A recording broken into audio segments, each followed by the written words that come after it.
बिस्मिल्लाहिर्रहमानिर्रहीम। अभी हम ट्रांसलेट करेंगे लेसन नंबर 7 क्लास 6 को। लेसन का नेम है बेटा स्पोर्ट्स एंड स्पोर्ट्समैनशिप। लेसन को ट्रांसलेट करने से पहले अगर आपने इस चैनल को सब्सक्राइब नहीं किया तो काइंडली चैनल को सब्सक्राइब कर दें और हर वीडियो को शेयर कर दिया करें ज़्यादा से ज़्यादा बेटे और बेटियों के साथ, ताकि उनको भी इनसे फ़ायदा हो सके, जो कि इन वीडियोज़ को बनाने का मकसद है। लेसन को ट्रांसलेट करते हैं। ट्रांसलेट करने से पहले एज़ यूजुअल हम इसके प्री जो रीडिंग पॉइंट्स हैं उनको देखते हैं, और आप लोग भी अपनी नोटबुक पे जो है वो इसके जो प्री रीडिंग पॉइंट्स हैं उनके बारे में लिखें। प्री रीडिंग में बेटा इसका जो पहला पॉइंट है वो कुछ इस तरह से है कि look at these pictures, can you identify the sport items. क्या ये बता सकते हैं कि आप ये कौन कौन सी स्पोर्ट आइटम्स हैं, इनको क्या कहते हैं। जैसे ये बैडमिंटन का है ये वाला, ये और ये हॉकी है, ये क्रिकेट है, यानी ये विकेट्स हैं, बैट है, बॉल है। आइडेंटिफाई करना है हमने सिर्फ चीज़ों को। ये फुटबॉल है, आई थिंक ये फुटबॉल, बिल्कुल ये फुटबॉल है ये। और इसी तरह ये टेनिस है, और इसी तरह ये कैरम है, ये गोल्फ है बेटा, ये वाली गोल्फ बॉल है, ये इसको गोल्फ बोलते हैं। और इसको ये कैरम है, ये बेटा बेसबॉल है। और इसी तरह ये बाकी स्पोर्ट्स के नेम मैं ऑलरेडी आपको बता चुका हूँ। इसके सेकंड जो इसका बेटा पॉइंट है वो है which games the sports items relate to. ये जो स्पोर्ट्स आइटम है ये कौन, मैं ये पहले बता चुका हूँ आपको ये वाली सारी कि ये जो स्पोर्ट्स आइटम्स हैं ये किन स्पोर्ट्स से रिलेट करती हैं। स्पोर्ट्स के नेम्स मैं आपको बता चुका हूँ। अभी ट्रांसलेट करते हैं लेसन को। असल में ये है, ये वाला जो लेसन है ना बेटे, ये है कन्वर्सेशन है, ये क्लासरूम में टीचर की स्टूडेंट्स के साथ, तो उस बारे में है ये वाला लेसन। बहुत इजी है ये, बहुत जो है वो अच्छा लेसन है ये स्पोर्ट्स के ऊपर। सबसे फर्स्ट लाइन में टीचर पूछ रहे हैं बच्चों से, डू यू नो, क्या आप जानते हैं। नो का मतलब होता है जानना। We are having sports week, कि हमारा जो है वो खेल का हफ्ता आ रहा है, या हमारा खेल का हफ्ता है फ्रॉम मंडे नेक्स्ट, अगली सोमवार से। मंडे होता है सोमवार, यानी अगले सोमवार से। Are you making any preparation for it. Are you making any preparation for it, preparation होता है तैयारी। क्या आप इसके लिए कोई तैयारी कर रहे हैं, या आपने कोई इसके लिए तैयारी की है। मेकिंग कर रहे हैं, क्या आप इसके लिए कोई तैयारी कर रहे हैं। स्टूडेंट्स कहते हैं यस सर, जी सर। वी आर पार्टिसिपेटिंग, हम हिस्सा ले रहे हैं। इन डिफरेंट गेम्स, मुख्तलिफ खेलों में, हम मुख्तलिफ खेलों में हिस्सा ले रहे हैं। टीचर पूछते हैं दैट्स वेरी गुड, ये बहुत अच्छा है। Which games are you participating in, आप किन खेलों में हिस्सा ले रहे हैं। रियाज कहता है sir I will play badminton, sir मैं चिड़ी छिक्का खेलूँगा। ठीक है, ये जो बैडमिंटन है इसका जो उर्दू का तर्जमा जो ट्रांसलेशन मुझे मिला है वो यही वाला एक वर्ड था जिसको चिड़ी छिक्का लिखा हुआ था वहाँ पे। इसके अलावा कोई और बेहतर वर्ड अगर आप लोगों के नॉलेज में है तो आप नीचे कमेंट बॉक्स में बता सकते हैं, ताकि बाकी लोगों को भी फ़ायदा हो जाए इससे। नेक्स्ट कासिम कहता है sir I will participate in race, sir मैं रेस में, दौड़ में हिस्सा लूँगा। रेस कहते हैं दौड़ को, पार्टिसिपेट हिस्सा लेना। जमाल कहता है I will take part in volleyball match, मैं वॉलीबॉल मैच में हिस्सा लूँगा, खेल में हिस्सा लूँगा। टीचर कहते हैं दैट्स नाइस, ये अच्छा है। बिफोर वी फाइनलाइज, जो है फाइनलाइज का मतलब होता है कि पक्का करने से, इख्तिताम करने से, या फैसला करने से। Before we finalize the selection होता है इंतखाब करना, ठीक है ना, यानी आखिरी इंतखाब करने से पहले ऑफ प्लेयर्स, खिलाड़ियों का, ठीक है, आखिरी जो इंतखाब करने से पहले।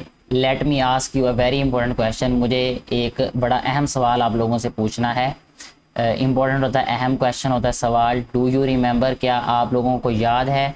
बट स्पोर्ट्समैनशिप इज़, स्पोर्ट्समैनशिप क्या है। स्पोर्ट्समैनशिप मुनसिफ मिजाजी कहेंगे हम इसको यहाँ पे। स्टूडेंट्स यस सर, जी sir. Okay, raise your hands, raise का मतलब होता है उठाना, ऊपर करना। योर हैंड्स, अपने हाथों को ऊपर करें। एंड टेल मी अबाउट, और मुझे बताएं के बारे में। टेल का मतलब होता है बताना, अबाउट के बारे में। स्पोर्ट्समैनशिप मुनसिफ मिजाजी के बारे में। वन बाय वन, एक एक करके मुझे जो है वो आप मुनसिफ मिजाजी के बारे में बताएं, ठीक है, अपना हाथ ऊपर करके। फ़हीम कहता है कि सर इट मीन्स, इसका मतलब है डोंट चीट, कि नकल ना करो या धोखा ना दो। चीट का मतलब होता है धोखा देना, ठीक है, कि धोखा ना दो। कासिम कहता है कि इट ऑल्सो मीन्स, इसका ये भी मतलब है डोंट क्राई, चीखो चिल्लाओ नहीं, रो नहीं, व्हेन यू लूज, जब तुम हार जाओ, जब तुम हार जाओ तो फिर रो नहीं। जमाल कहता है, जी बेटा इसमें नेक्स्ट लाइन है, जमाल कहता है it is also about not, ये इस बारे में भी है कि नॉट येलिंग, के चीखो नहीं, एट योर टीम मेट्स, अपने टीम के खिलाड़ियों के साथ, टीम वालों पर अपने टीम वालों पर, व्हेन दे मेक मिस्टेक, जब वो गलती करें। यानी इसका ये भी मतलब है कि आप अपने टीम वालों पर चिल्लाओ नहीं जब वो गलती करें। अहमद कहता है आई थिंक इट मीन्स, मेरा ख्याल है, इट मीन्स, इसका मतलब है don't be a Quetta. Quetta का मतलब होता है बेटा हार मानने वाला ना बनो, ठीक है। टीचर कहते हैं कि yes you all are right, आप सब ठीक हैं। स्पोर्ट्समैनशिप जो है यानी मुनसिफ मिजाजी जो है, इंक्लूड्स, इसमें शामिल है, रिस्पेक्ट, इसमें इज़्ज़त भी शामिल है। इसके लिए, फॉर द गेम, उस खेल के लिए, द प्लेयर्स, उन खिलाड़ियों के लिए, द रूल्स, उन कवानीन के लिए। यानी स्पोर्ट्समैनशिप का मतलब है बेटा कि इज़्ज़त, ठीक है, किस चीज़ की इज़्ज़त, उस खेल की इज़्ज़त, उन खिलाड़ियों की इज़्ज़त, उन कवानीन की इज़्ज़त, एंड द ऑफिशल्स, और ओहदेदारान की इज़्ज़त, ठीक है, इन सब लोगों की इज़्ज़त इस स्पोर्ट्समैनशिप में शामिल है। इट्स ऑल्सो अबाउट, ये भी जो है वो ये इस बारे में भी है, being the best you can be, ये इस बारे में भी है कि आप जो है जो बेहतरीन हैं, जो आप बेहतरीन कर सकते हैं, ठीक है, उस बारे में भी है। एंड अबाउट नोइंग, और उस बारे में जानने के बारे में भी है, हाउ टू विन और लूज़, कि आप कैसे जीतते हैं या कैसे हारते हैं, या आप कैसे जीत सकते हैं और कैसे हार सकते हैं, इस बारे में जानने के बारे में भी है ये, ठीक है ना। स्पोर्ट्समैनशिप इसे भी कहते हैं कि आपको पता हो कि कैसे जीता जाता है और हारने के बाद क्या किया जाता है। नेक्स्ट जमाल कहता है कि sir where were you ever afraid of losing, क्या आप कभी, अफ्रेड होता है डरना, लूजिंग हारने से, क्या आप कभी हारने से डरे हैं। टीचर नो, नहीं। वी हैव टू अंडरस्टैंड, हमें समझना चाहिए, that it's about doing our best, के इसका मतलब अपना बेहतरीन करना है, एंड स्ट्राइविंग, और कोशिश करना है, ठीक है, और कोशिश करते रहना है, टू इम्प्रूव आवर सेल्फ, अपने आप को बेहतर करने की, ठीक है।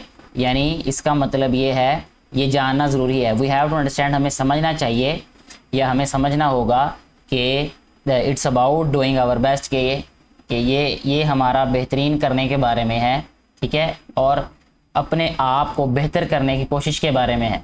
Munib, sir when I play with my brother, जब मैं अपने भाई के साथ खेलता हूँ, एंड ही ट्राइज, और वो कोशिश करता है, टू चीट मी, मुझे धोखा देने की, my father is always on my side, मेरे वालिद साहब हमेशा मेरी तरफ होते हैं, ठीक है, या वो मेरी तरफदारी करते हैं। ही सेज, वो कहते हैं, we should have a sense, हमें एक सेंस होनी चाहिए, हमें एक समझ होनी चाहिए, ऑफ फेयर प्ले, ईमानदार खेल की, ईमानदाराना तरीके से खेलने की। Even when we are playing games, जब हम खेल खेल रहे हों एट होम, घर पर, जब हम घर पर भी खेल रहे हों, तब भी हम ईमानदाराना तरीके से खेलें, ठीक है, हमें ये एक समझ होनी चाहिए। You are right teacher you are right, आप ठीक है Munib. Parents can play, parents जो हैं वो खेल सकते हैं, सिंपल गेम, सादा खेलें, विद देयर चिल्ड्रन, अपने बच्चों के साथ, एंड नॉर्चर होता है कि उनकी परवरिश करना, उनमें एक चीज़ डालना, a sense of fair play, उनमें ईमानदाराना खेल खेलने की समझ उनमें पैदा कर सकते हैं या उनमें डाल सकते हैं। Sir Qasim, sir we have prepared, हमने बनाया है, एक chart for a sports week, खेल के हफ्ते के लिए, हमने खेल के हफ्ते के लिए एक चार्ट बनाया है। ये नीचे उन्होंने जो चार्ट बनाया था वो फिर दिखा रहे हैं कि डेज़, किन किन डेज़ में मैचेस होंगे, बैडमिंटन, वॉलीबॉल, क्रिकेट, हॉकी, और इसी तरह फिर ये रेसिंग का, फिर फुटबॉल का नीचे बताया हुआ है। इसी तरह फिर 12:30 पे जो मैचेस होंगे वो उनके बारे में बताया, यानी ये टाइम बताया हुआ है, और इस तरह लेफ़्ट साइड पे डेज़ बताए हुए हैं।